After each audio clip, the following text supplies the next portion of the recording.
¿Cuántos se acuerdan de eso? Vamos, hacen la mano. ¿Cuántos se acuerdan de eso? Yo sé, pero venga acá. Crecimos juntos. ¿Qué es lo que pasa? Exactamente, sí. Saquen. Bueno, miren, esa canción es de un álbum que se llama Areíto, que salió ¿en qué año? ¿Quién se acuerda? 92, allá está. 1992. Primer CD que tocó JJ en su vida.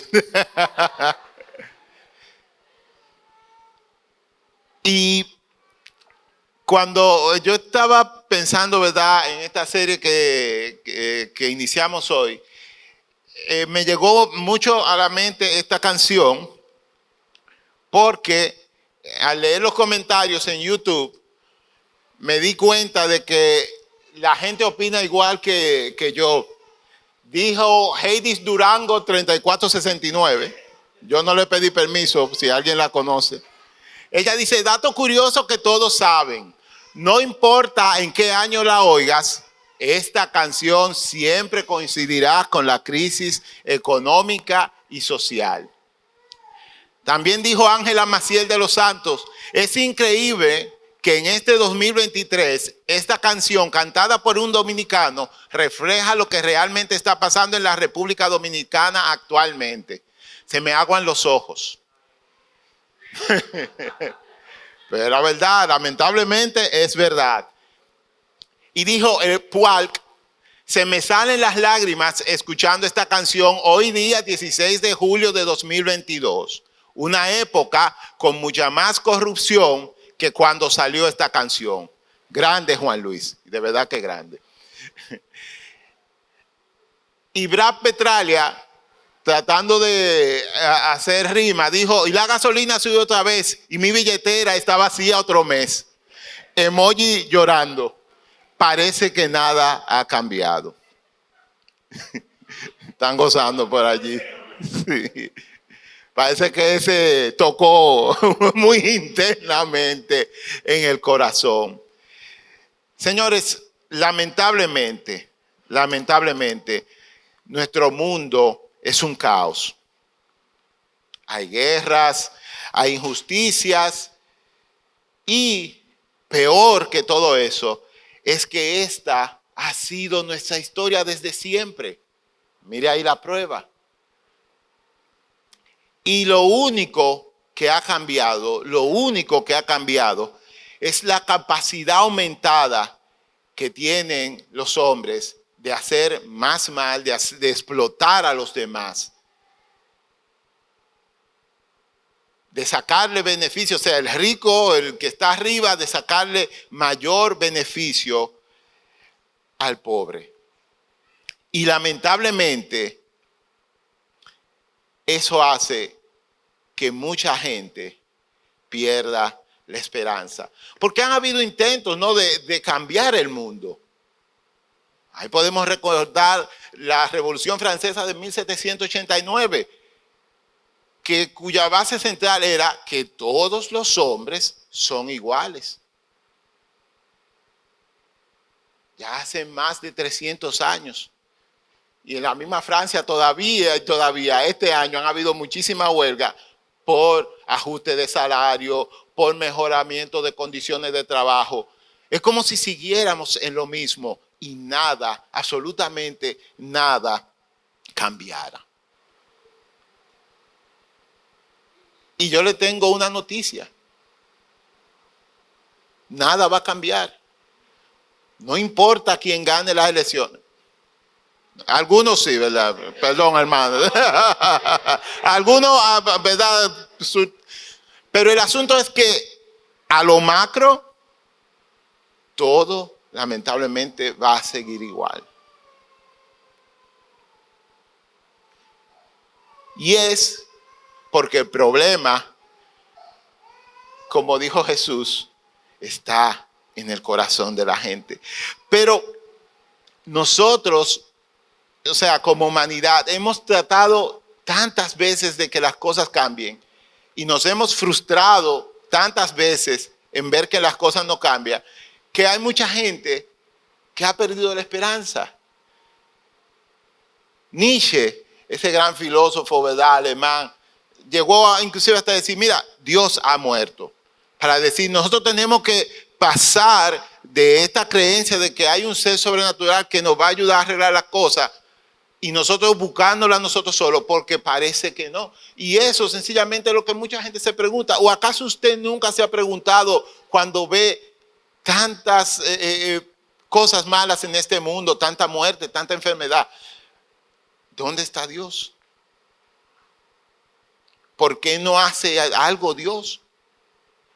¿Quién se lo ha preguntado alguna vez? Sean honestos.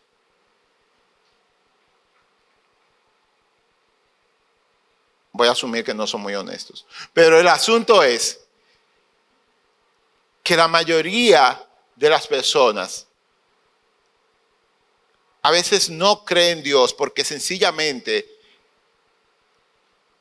lo que está a nuestro alrededor, como que dice, o sea, como un Dios de amor, como un Dios que se supone es quien gobierna el universo, permite tantas cosas, permite tantas guerras. O sea, parece como si el mundo, la historia, los humanos giraran, hicieran cosas sin control.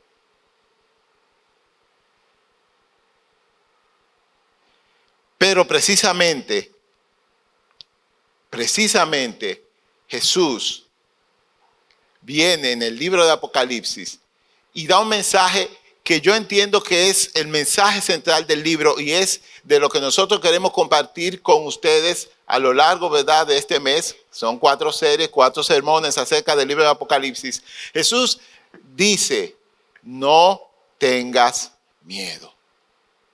Y ese es el mensaje. O sea, los poderes de este mundo parecen arroparnos, parecen arropar la historia, parece que quien consigue cosas en este mundo es el que es más tigre. Parece que quien logra más cosas en este mundo es quien precisamente no juega por las reglas del Señor, sino quien juega por las reglas de este mundo. Y eso obviamente es desesperanzador. Hace que nos perdamos en nuestra fe. Aún mismo nosotros los cristianos.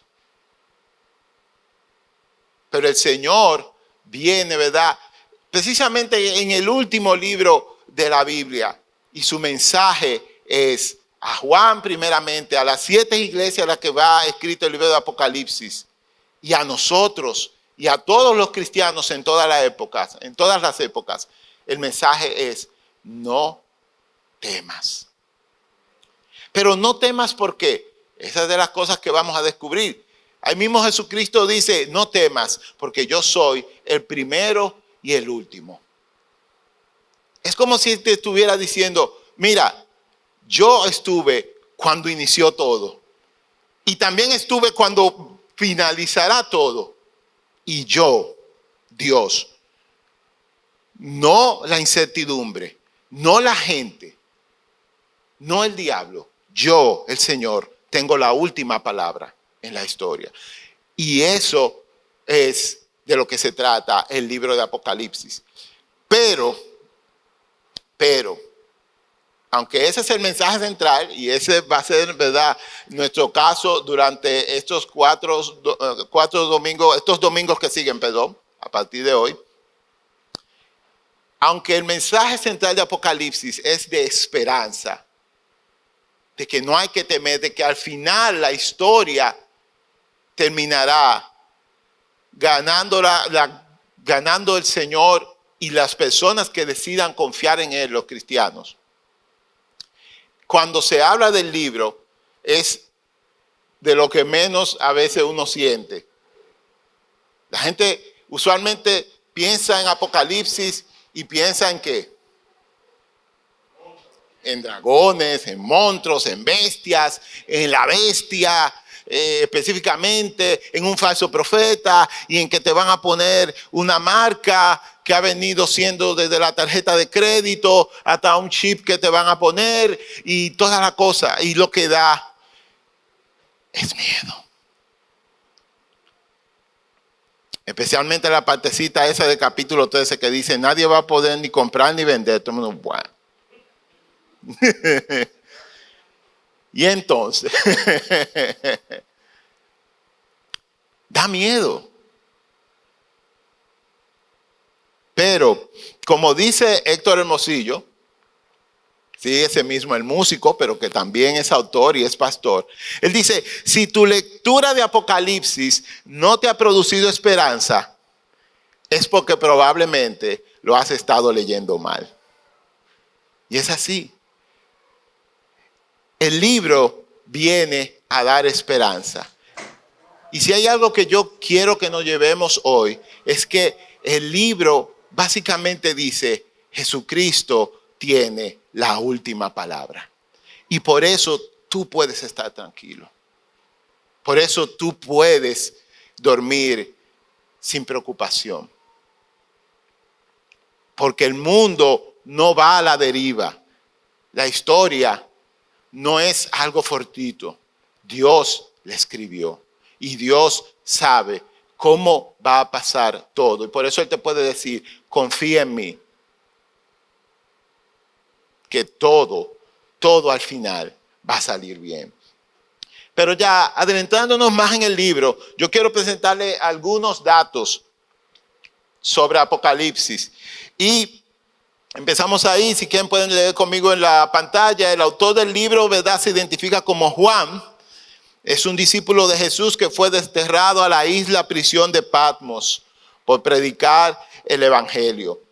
Hay gente que entiende que este mismo es Juan, el apóstol, que caminó con Jesús, otros que no, pero la mayoría piensa que es Juan, el apóstol, el mismo que escribió el evangelio de Juan.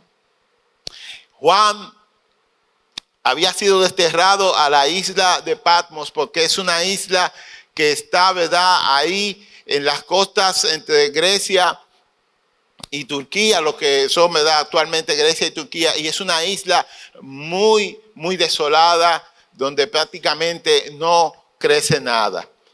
Y fue desterrado ahí porque predicaba el evangelio, pero la tradición cuenta, como me imagino ya habrán leído ahí, que a él intentaron, ¿verdad?, matarlo, sumergiéndolo en aceite caliente. No sé cuántos se han quemado con aceite en la estufa friendo un pollo, ¿verdad que sí? Quema, duele. De una vez te dicen, échate agua, pero mentira, eso es como por apoyarte, pero ya después de que esa gotica de aceite cayó, mi hermano. El punto es que querían hacer pechurina de Juan. Y, sí, lamentable. Y sin empanizar, entonces. Pero eso, o sea, no hay pruebas reales de eso. Pero el punto, o sea, la tradición lo que cuenta es que como no murió así, sino que salió más fresco y lozano, imagínate, con todo ese aceite, seguro, estaba brillosito. Como no pudieron matarlo, entonces decidieron desterrarlo allá a Patmos. El libro tiene un estilo propio, ¿verdad?, llamado apocalíptico, que usa símbolos, números e imágenes y un lenguaje escatológico, que significa un lenguaje, ¿verdad?, de lo que ha de venir, para transmitir mensajes proféticos. Es de los últimos libros del Nuevo Testamento que se escribe y fue, ¿verdad?, escrito a finales del primer siglo. Y un dato muy importante, Apocalipsis está escrito como cartas dirigidas a las iglesias de Asia Menor, que vamos a ver con la ayuda de Dios el próximo domingo. Y yo quiero hablar básicamente, me voy a centrar en los dos autores que tiene el libro. Hay un autor material, ¿verdad?, que es Juan, quien escribe y envía las cartas. Y hay un autor intelectual que es el Señor. Pero hablemos un poco de Juan.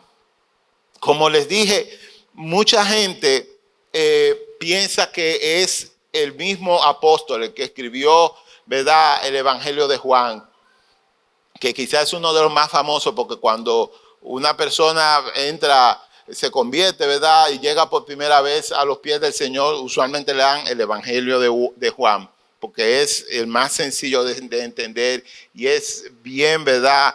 Va al meollo del asunto. Pero lo que sí podemos decir a ciencia cierta es que este Juan, quien escribe Apocalipsis, y si quieren pueden ir abriendo sus Biblias y vamos a hablar mucho ahí del capítulo 1. Juan se identifica, no, todavía eso no va, perdón.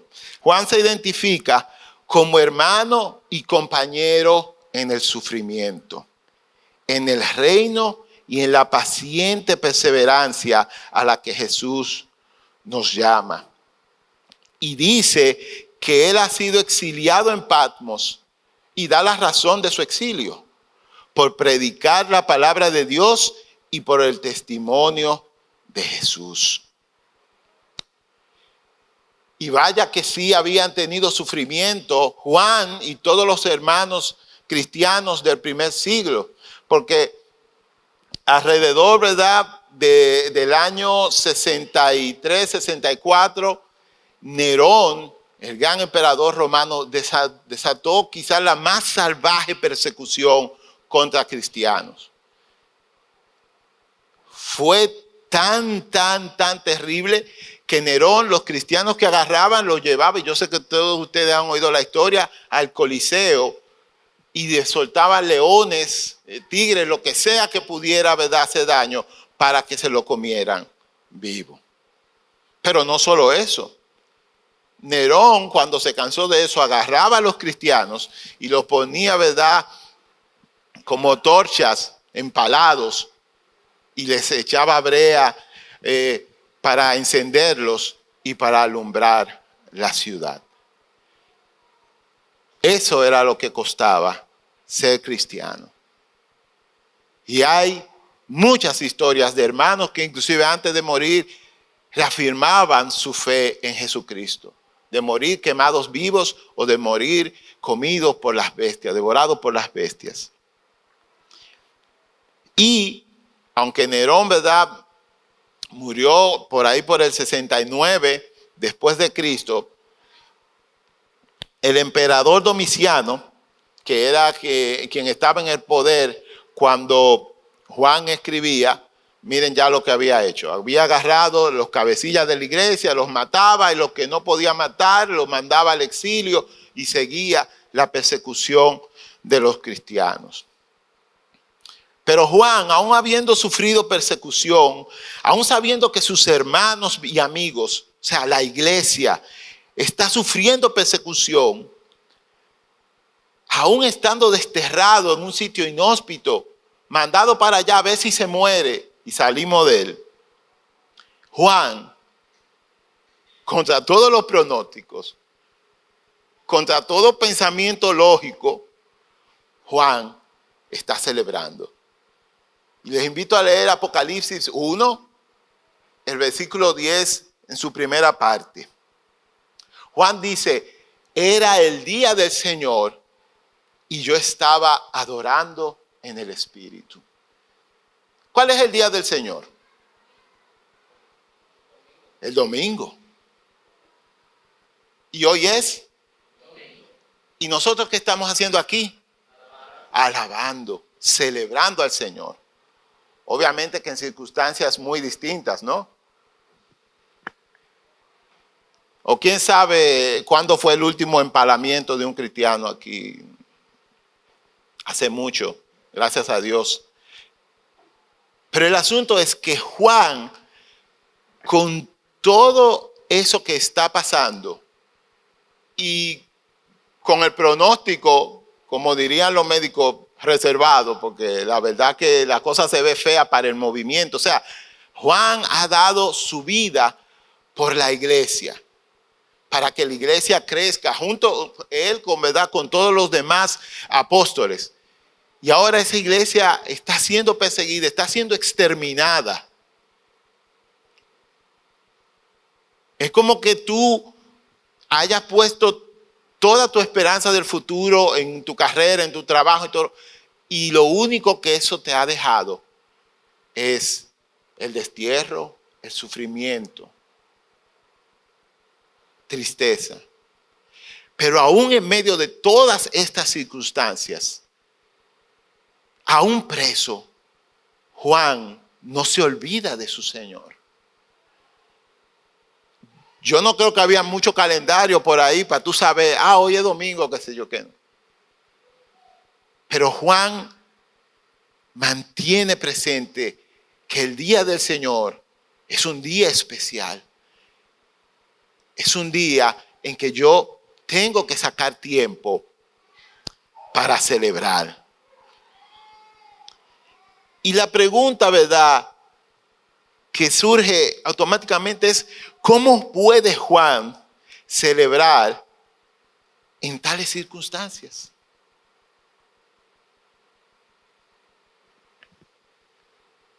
Y lo pregunto porque por lo menos a mí me ha pasado que en cualquier momento, ¿verdad?, en que uno tiene una prueba, una situación de esa difícil, un pariente enfermo, como decía Noelia ahorita, daba testimonio acerca de hace un año más o menos, ¿verdad?, que ella hablaba de su cuñada. Cuando uno tiene un problema económico, muchas veces uno lo que tiende es a deprimirse y no, yo no quiero salir papate. Y ese papate incluye venir al templo a celebrar al Señor. Cuando uno tiene problemas, lo primero que empieza a sufrir, es el tiempo devocional de uno, el tiempo de conexión con Dios. La mayoría de nosotros, desde que tiene un problema, ora cuando hace el pico, ay Señor, que sé qué, pero después se olvida y trata de resolver, y si ve que no puede resolver, se deprime y ni quiere orar.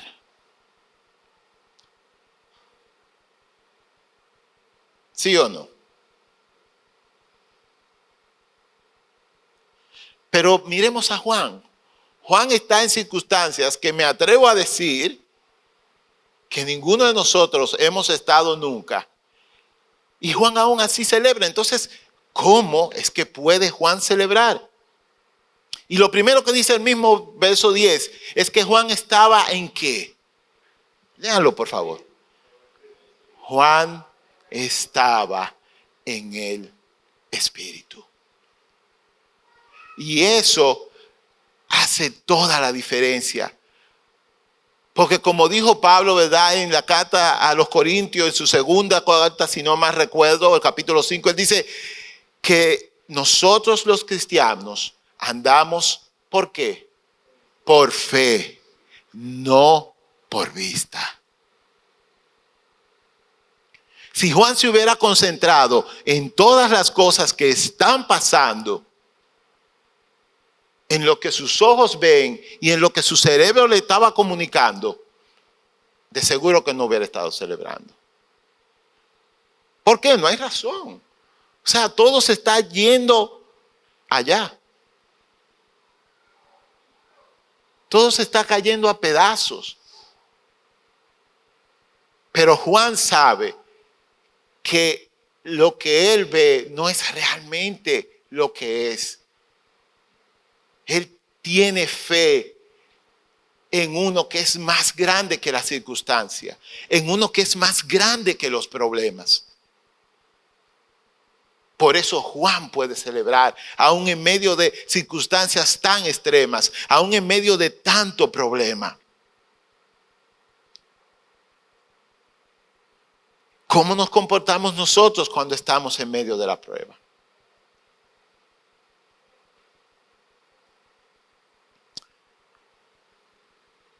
Hebreos 12:2 dice, ¿verdad?, que pongamos nuestros ojos, fijemos nuestra mirada en Jesús. Entonces, cuando tenemos problemas, ¿dónde estamos poniendo la mirada? Yo creo que esa es una pregunta, ¿verdad?, para que todos nosotros pensemos hoy. Y yo me pregunto, ya de verdad muy personal, y quiero compartirlo con ustedes, si Juan no hubiese tenido esa actitud de tener fe, de mirar con los ojos de la fe, él hubiese podido escuchar la voz del Señor. Ahí lo ven que en ese mismo verso, en el verso 10, dice que él oyó la voz del Señor. Porque yo creo que a veces nuestras quejas y lamentos son el principal obstáculo que tenemos para oír la voz de Dios. Porque nos quejamos tanto, ¿verdad? Nos miramos nosotros con lástima y estamos tan sumergidos en esa lástima, en esos lamentos, que no escuchamos lo que Dios nos quiere decir. Dicen por ahí que Dios siempre está hablando. Somos nosotros los que no siempre tenemos la actitud de escuchar. Y yo en mi vida personal he visto que precisamente cuando estoy en problemas, cuando estoy en luchas, cuando estoy en dificultades, es como cuando Dios más te habla.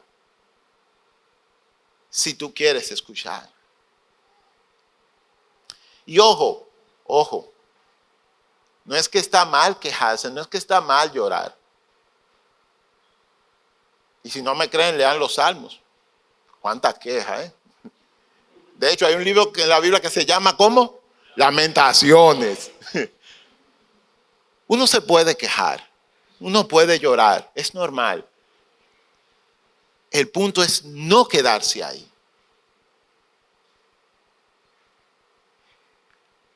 El punto es recordar que uno tiene un Padre Celestial que está dispuesto a ayudarte. Y más que eso, que tiene un plan contigo. Señores, pensemos en Juan. Tú eres un hermano del primer siglo y te llega la noticia y te dice, mira, a Juan lo agarraron y se lo llevan lejísimo por ahí. Dicen que es una isla desierta y que lo tiraron allá para que se muriera. ¿Qué tú dirías de Juan? Exacto. No, es que tú dirías, ya se acabó el ministerio de Juan. Ya Juan no va para parte. Está alejado de todos, está desterrado, no tiene el juego cerrado. Lo que jugamos dominó aquí. Eso es un arte que se ha ido perdiendo, pero el asunto es que cualquiera pensaría que ya Juan no tiene más que ofrecer. Pero precisamente en esa situación, donde quizá todo el mundo ya descartaba a Juan, ahí Dios usa a Juan para traernos el libro del Apocalipsis. Dios increíblemente tiene esa capacidad de tornar situaciones que para nosotros son totalmente improductivas en productivas. Pero para eso hay que oír, hay que estar atento. Para eso hay que ver con la fe, no con estos ojos. Para eso hay que ser fiel como Juan. Para eso hay que celebrar al Señor sin importar la circunstancia, porque el Señor, como dijo Job, Él dio y quitó. Sea su nombre como bendito. Porque las circunstancias de esta vida, aunque te afecten a ti, a Dios no lo afecta.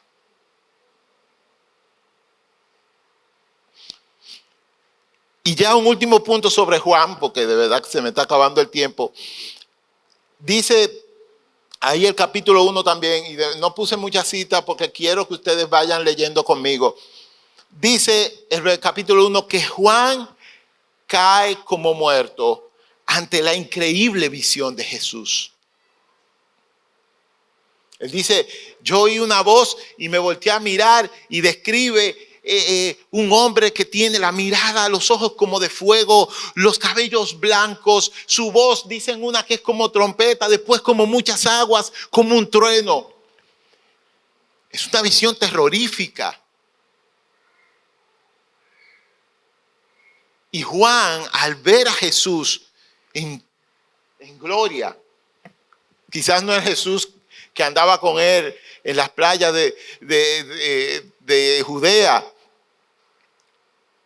Cuando Juan ve a Jesús, dice, caí como muerto.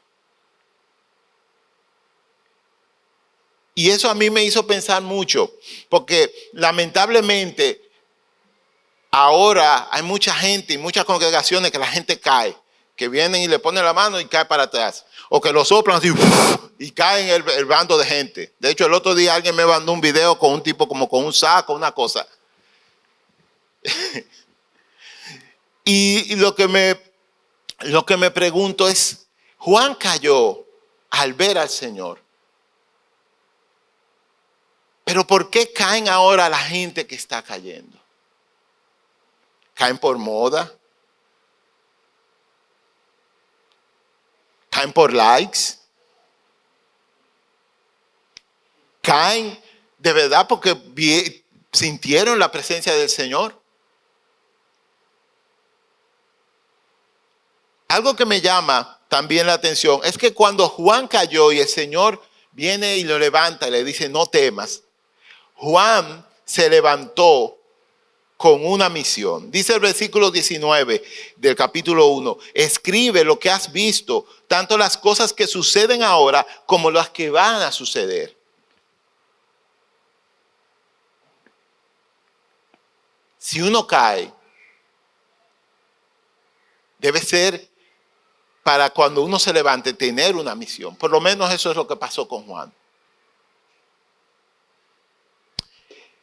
Veamos ahora el autor intelectual del libro, que es Jesús, Dios. De hecho, búsquenlo ahí en Apocalipsis 1. A ver quién me lo lee, por favor.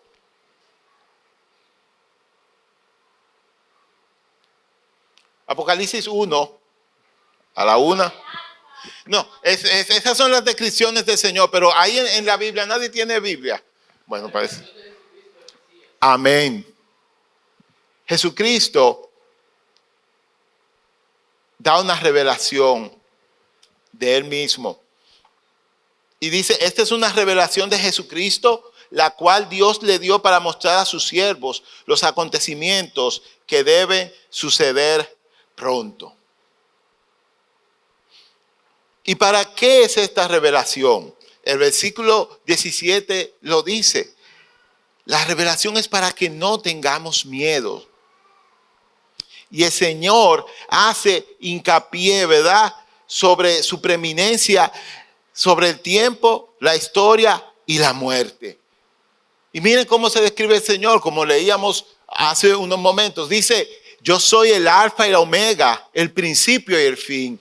Yo soy el que es, que siempre era y que aún está por venir, el Todopoderoso. Yo soy el primero y el último. Yo soy el que vive.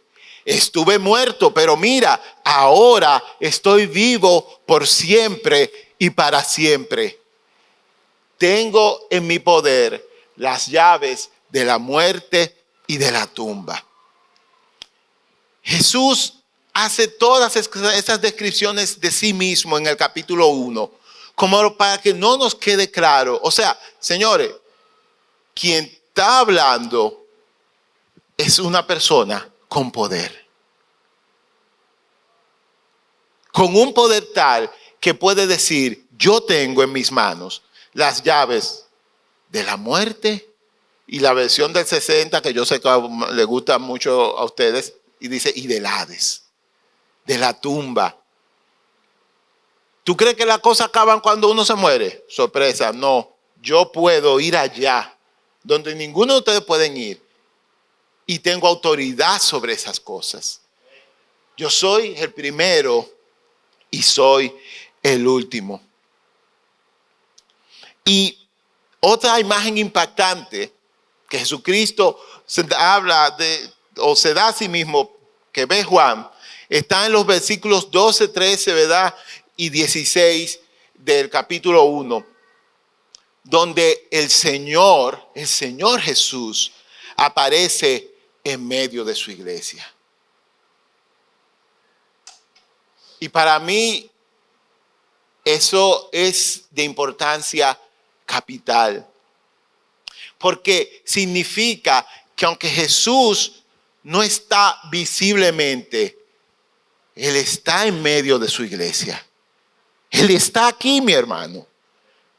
Pero está contigo cuando estás en tu lugar de trabajo, está contigo cuando estás en tu casa. Jesús se pasea en medio de sus iglesias. Y la imagen de la iglesia, o sea, cómo está representada la iglesia en esta imagen, es todavía más impactante. ¿Cómo están representadas las iglesias? Como candelabros. ¿Y qué hace un candelabro? Alumbra. Da luz. ¿Y qué dijo Jesucristo de nosotros cuando estuvo aquí en la tierra? ¿Ustedes son qué? La luz del mundo.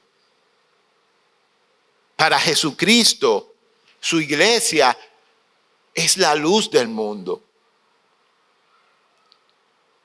Y aunque no es perfecta, como vamos a ver en el mensaje de la semana que viene, Jesucristo no se avergüenza. Jesucristo sigue caminando en medio de su iglesia. Y eso, mi hermano, es muy importante, porque si bien es cierto, ¿verdad?, que uno debe de tener fe en el Señor, debemos recordar que el Señor también cree en nosotros. Cree en que nosotros vamos a cumplir la misión que Él nos ha encomendado. Y por eso se pasea en medio de nosotros. En el capítulo 5, y les invito a leer, por favor, conmigo, los versos 1 y 5 de este capítulo.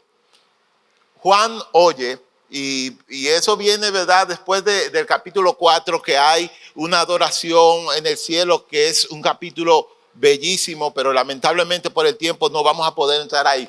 Pero aquí en el capítulo 5, después de que termina la adoración en el cielo, Juan dice: cuando me di vuelta para ver quién me hablaba, perdón, esos son los 12:16. Aquí dice: luego vi un rollo en la mano derecha de aquel que estaba sentado en el trono, y el rollo estaba escrito por dentro y por fuera y sellado con 7 sellos. Vi a un ángel poderoso que proclamaba con fuerte voz: ¿quién es digno de romper los sellos de este rollo y abrirlo? Pero nadie en el cielo ni en la tierra, ni debajo de la tierra, podía abrir el rollo y leerlo. Entonces, dice Juan, comencé a llorar amargamente, porque no se encontraba a nadie digno de abrir el rollo y leerlo. Pero uno de los 24 ancianos me dijo: deja de llorar. Mira, el león de la tribu de Judá, el heredero del trono de David, ha ganado la victoria. Él es digno de abrir el rollo y sus 7 sellos.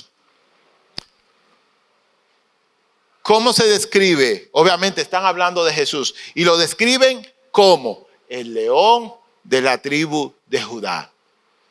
Dice Juan, sigue diciendo en el capítulo 5, y yo me volteé para ver, porque le han dicho, viene el león.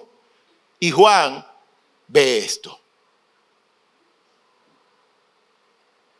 Dali está duro haciendo imágenes, señores. Inteligencia artificial, ya ustedes saben.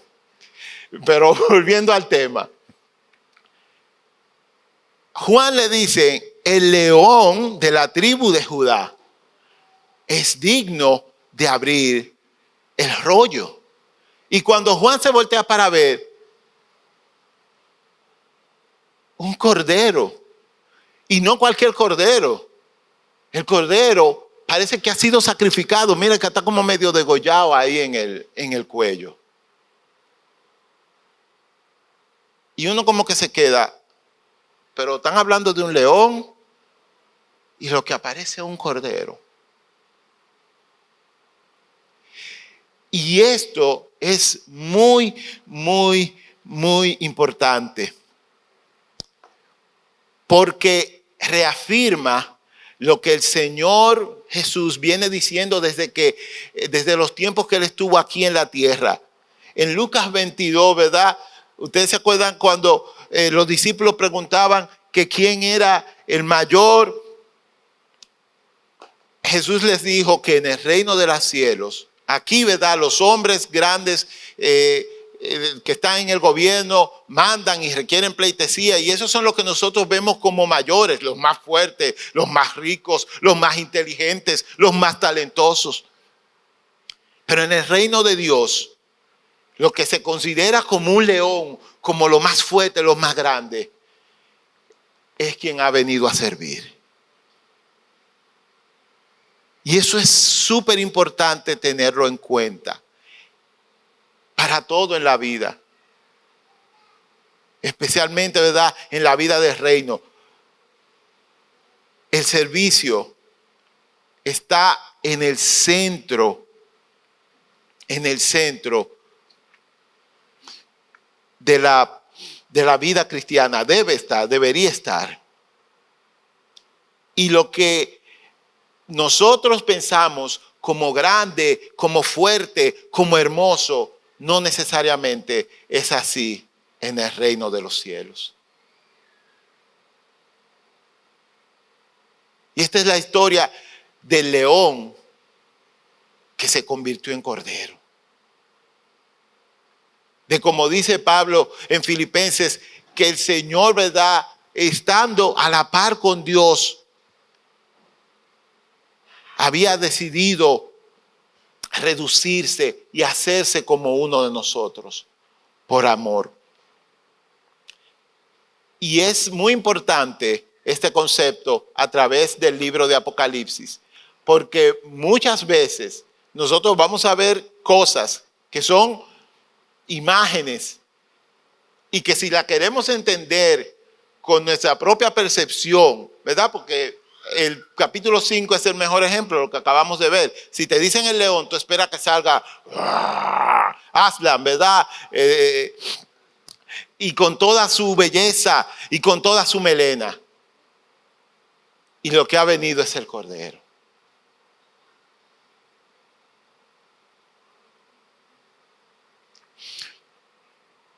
Mis hermanos, ya como conclusión, mientras nos adentramos a Apocalipsis, es importante que recordemos que el mensaje principal del libro es sobre la esperanza, sobre no tener miedo. Juan estaba en las peores de las situaciones, donde no se veía futuro, y ahí, en medio de esas circunstancias tan desfavorables, Dios decide hablarle y decirle: yo tengo el control de todo lo que va a pasar. Tú tranquilo. Yo tengo la última palabra. Recordar, mis hermanos, que aún en las peores de las circunstancias, nosotros debemos celebrar, al igual que Juan. Sin importar lo que esté pasando, porque nosotros andamos por fe, no por vista. Recuerda eso, mi hermano, llévatelo en tu corazón. Juan, desolado, desterrado, celebraba. ¿Y tú? ¿Estás asustado porque no sabes si va a llegar bien a fin de mes y tal? Sí. Celebra, hermano.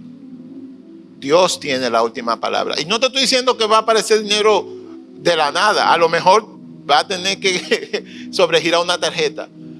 Pero el Señor está contigo. Y eso es lo importante. Yo no te estoy vendiendo una fe mágica o algo. Yo solo estoy diciendo lo que dice la Biblia.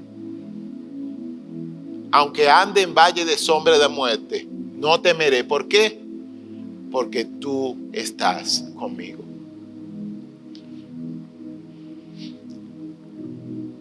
Y ya como iglesia personal, pero también gremial, aunque a veces no lo sintamos, Jesús está todo el tiempo caminando en medio de su iglesia. Su iglesia no es perfecta. Su iglesia colectiva y su iglesia individual no es perfecta. Mete muchísimas veces la pata. Pero aún así el Señor la ama y está con ella. El Señor está contigo. Y el Señor tiene un propósito para todos nosotros como colectivo que se llama Iglesia El Círculo. Pero también tiene un propósito personal para ti, para que seas luz. Allá en esa oficina donde yo no voy a ir nunca porque no estoy capacitado. Allá en tu familia a la que nunca voy a ir porque como mucho y no me van a invitar. Allá en ese lugar, Dios te ha puesto con un propósito.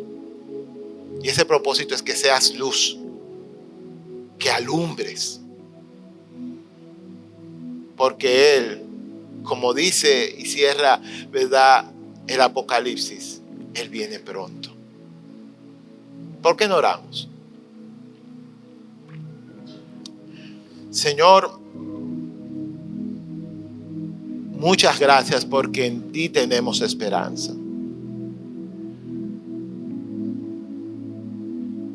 Señor, es verdad que las circunstancias de este mundo muchas veces nos hacen desalentarnos, nos producen depresión, nos producen ansiedad.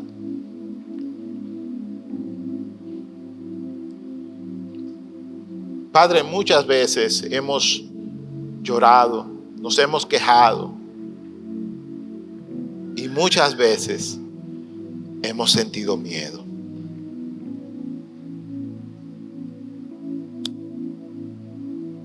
Señor, pero que cuando todas estas cosas nos estén sucediendo, que recordemos que tú nos dices que no debemos tener miedo. Y que aunque vivamos en una sociedad llena de antivalores, donde las cosas están cambiando tan rápidamente y se están imponiendo nuevos puntos de vista, nuevos valores que van frontalmente, Señor, en contra de lo que tú has establecido en tu palabra. Ayúdanos a recordar,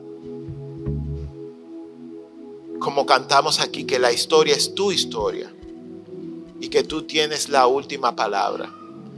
Ayúdanos a tener esperanza, Señor. Esperanza fundamentada en ti y en tus promesas. Muchas gracias, Señor, porque todas las cosas están bajo tu control y por eso podemos descansar. En el nombre de Jesús oramos. Amén y amén. Que el Señor los bendiga.